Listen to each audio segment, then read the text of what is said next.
بسم الله الرحمن الرحيم.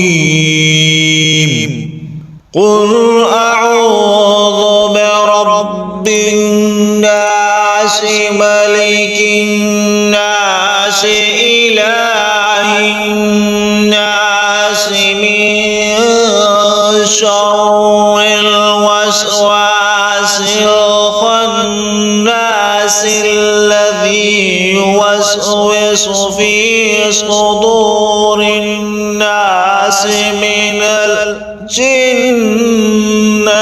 والناس.